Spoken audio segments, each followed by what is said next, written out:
oduu ammee ministeera dhimma alaa Falastiin mootummaa Falastiin kaydhateen feenoo jechuudhaan dubbattee Tiraambii galatoonfachuudhaan noobeelii nageenyaa kan bara 2026 Tiraambii jechuudha qaadhimaa jiru kana mootummoota irraa guurrachuudhaaf fudhachuudhaaf jechuudha akka deeggartuu himna. Natti aansuudhaan jilli Hamaas ganama arraan tanaa Kaayiroo galuudhaan mootummaa Masriitti wajjin marii taasise. Mariin kunis kan waliigaltee dhukaasa dhaabuu guyyaa 60 ammas mallattaa urratti jechuudha mariin taamuudhaaf taamee jechuudhaan gabaafamaa jira. Kanammoo mootummaan Israa'elis gaa fudhachuu ni feetii marii kana fudhachuu hin ooltu. Maaliif jennaan fulbanni waan ga'eef mootummoonni hedduun jechuudha beekumtii biyyummaa Falastiniif raggaasisuudhaaf kennuudhaaf guyyaa eeggachaa jirti. Lola kana dhaabuun ammoo guyyaa 60 jechuun ammas kun akka waan dabarsu jechuudha. Diblomaasii jechuudha beekumtii biyyummaa kan nuuf deemu kana danquu fakkaata.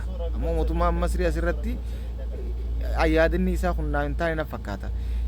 Maaliif jennaan guyyaa nu ga'ee jira mootummoonni nu jechuudha osoo ijaan agaranii jechuudha gochinni raawwachaa jiru kana mootummaa Falastiniif kanaatu akka kan biyyoonni kan nu godhaa jira waan ta'eef dhukaasni haa dhaabatu yaani guyyaa 60 dhaaba jidduu akka nama jidduu seenutti sosoon kun ammas rakkoo biraati uuma fakkaatan. Mariin kun akka yaada kiyyatti beekumtii mootummoonni addunyaa fulbana kana Falastiniif kennuudhaaf deemu kana kan danquudhaaf fakkaata. Hundaafuu rabbi khayrii haa godhu mootummaan Masrii yaanni marii isaa kun xiqqoonaaf hin taane hundaafuu inshallah rabbi khayrii haa godhu Falastinis rabbi bilisa haa baasu. Kanatti aansuudhaan mootummaan Jarman ammas meeshaa waraanaa gara Israa'el erguun dhagame ammaan tana. Kun ammoo akka malee waan hawaasaas dallansiisu. Hawaasni Jarman yaada beekumtii Falastinaa kan namtuu duugaa shanyii Falastiin irraa haa dhaabbattu jiru hiriiraas gaggeessaa jiran kana deeggaraa jiran.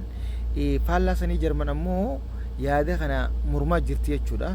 Yeroo ammoo mootummaan Jarman jechuudha meeshaa waraanaa gara Israa'el ergaa jira jagabaasaa amma baay'ee. Natti aansuudhaan Mohamed Salah taphataa kubbaa Liverpoolii fi deeggartoonni isaa dhiibbaa jechuudha uummata Gaazaa gargaarsa haa godhamu jechuudhaan godhaa jiran hordofee hawaasni jechuudha addunyaattis akka gargaarsi daran itti fufu taasisanii jiranii jagabaasa nama baa jiru. Ammoo dhiibbaa taphattoonni kubbaa uummata jechuudha Gaazaatiif akka jechuudha gargaarsi godhamuu fi duguuggaan shanyii Israa'el raawwachaa jirtu akka dhaabbatuuf godhaa jirtu milkaa'uudha himaa jiran. Waaw kunis waan bareedaadha. Mee jiddumaan gaamman tana mallattoo gurraatti natti godhan subscribe godhan nuti dabalama. Asiinis maatii keenya taa'aadha. Nuti ekeraa nu jajjabeessa gara amma nuti barbaadaa gara YouTube kana faadhaan hedduu jechuudha. Hirmaannaan keessan laafaadha mee kuma 10 dafaa guutan subscribe tana galatoomaan isiniin jaa.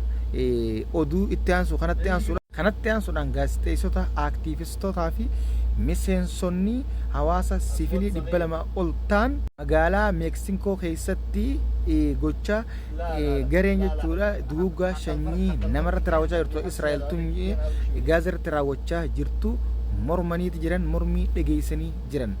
Kunis waan bareedaadha. Dhiibbaan karaa hundaan godhamaa jira akka gaariitti nama gammachiisa. Hawaasa giddugalaa biyyoota giddugalaatiif hawaasa giddugalaa addunyaa islaamaa ta'e ta'e jettee gurra cufattee teessu malee. Kanatti aansuudhaan dipaartimentiin Usaayid seera Iraaq jechuudha raggaasisee Iraan wajjin kanammoo mormaniiti jiran waliigalteen nageenyaa kan walitti fufsiisuudhaaf raggaasisan kana mormiteeti jirti. Kun nuun taane jechuudha. Amma waliigaluu jechuudha Iraanii fi Iraaq Usaayidiif gammachuu miti hin taane jechuudha. Ta'ullee waa takkan fidan. Kanatti aansuudhaan guyyaa har'aan tana Abbaas ministeerri wanta pirezidaantiin gaa Iraaq galee jira. Waaw kunis waan nama gammachiisaati. Waliigalteen isaanii eega kaleessa gaa isin himeetiin jira yeroo jechuudha Ali Erjaaniin qondaalli guddaan Iraan gara jechuudha Iraaq galee isin himeetiin jira. Isaatu waliigaltee mallatteessise.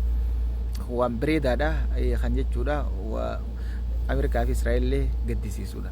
Kanatti aansuudhaan mootummaan Israa'el Beniyaam Netanyaahuu akka dubbatetti Iraan yuuraneema jechuudha kiiloogiraama 400 qabdi nuti dursinee beeynosoon nutti himne jechuudhaan dubbatee jira. Akkasii jechuudha amma baragaa jira. Ammoo Iraan fuulduraaf qophii maasitti murtee jirti. Maaliif jara kana amantu waan ta'eef jarri kun yoo hayaa'ii deebisu taatees nuti mirga keenyaaf kabachiisuuf qophiidha itti bariiraan. Iraan tana malee awwanni akka Iraan nagammachiisanii hin jirtuun isin hin jiru dhugaa dubban. Kanatti aansuudhaan mootummaa Yuukireen guyyaa har'aan tanaa Berliin galanii jiran kanachi galaniif mootummoota Awurooppaatii fi mootummaa Ameerikaa Tiraamp wajjin marii geggeessuu fi jaameeti jira. Akkasuma torban fuuldura ji'a dhufu kana jechuudha mootummaan Indiyaatii fi mootummaan Ameerikaa Tiraambii wal arguudhaafis jaamee jira. Kana miidiyaalee gurguddaatu gabaasaa jira. Taarifa aanurraa gabbuusuu jechuun wal arguu deeman fakkaate. Kan kanatti aansuudhaan Turkiin gareen shororkeessota Israa'eliin deeggaramtuu tan mootummaa Suuriyaa irratti jechuudha shororkaa uumaa jirtu hatattamaan dhaabuu qabdi jechuudhaan akeekkachi. Ministeerri Haajii Alaa Turkii naannolee lamaan jechuudha kana gidduutti shororkaa uumuudhaaf warri tattaafachaa jiru kun hatattamaan dhaabuudha qaba. Ankaaraan kana booda obsa fixattee jirti. Kana dhaamuu baannaan obsi Ankaaraa akka dhumaa jiru beekuudha qabanii jechuudhaan akeekkachiistee jirti. Obsi dhumnaan gaa kana tarkaanfiin itti aanu jechuudha gara humnaatiin fudhatamuudha. Waaw kunis waan bira. Kanatti aansuudhaan dhaabbanni godaantota akka ibsetti bara 2025 kana godaantonni jechuudha dooniidhaan nyaadhamee jechuudha baaratti dhidhimee nama 3,000 ol jechuudhaan ibsanii jiran. Ammoo akka duraanii caalaa kun kan dabalee ta'uudhaas heeruudhaan akkasuma iddoon baarree jechuudha hedduu irratti godaantonni seeraan alaa itti dhumaa jiru baara xaaliyaaniin dabru kana ta'uu heeraniiti jiranii himanii jiran. Akkasuma jechuudha mootummoonni ammaasis Awurooppaatii fi kanneenis Turkii wajjin walii galtee godaantota kana hir'isuudhaaf mallatteessuu beeksisaniiti jiran. Godaantonni seeraan alaa akka qallatuuf akka salphatuuf namni immoo baay'ee nammoo waan nama gaddisiisu ta'uudhaas heeraati jiran. Waggaa tokkotti namni 3,000 ol bishaanii nyaadha. Kanatti aansuudhaan dooniin baqattoota xaaliyaanii qarqara wantaatiif jechuudhaan baararra deemaa turte garagaluudhaan dhidhimuudhaan namoota 20 battalumatti jechuudha lubbuun isaanii dabruun gabaafan. Kun cuunfaa oduu guyyaa irraan tanaati. Oduu irraa qabne kanuma fakkaata. Kan biraa taneen godhe deemti share godhaan facaasaa hankan isin dhiyeessu oduu ammeeti. Kanaafuu jechuudha laal mallattoo gurraatti tuqaan subscribe godhaadha. Yaada qabdanis koomentii alatti nu barreessaa dubbifnaa isiniif isin deebifnaa.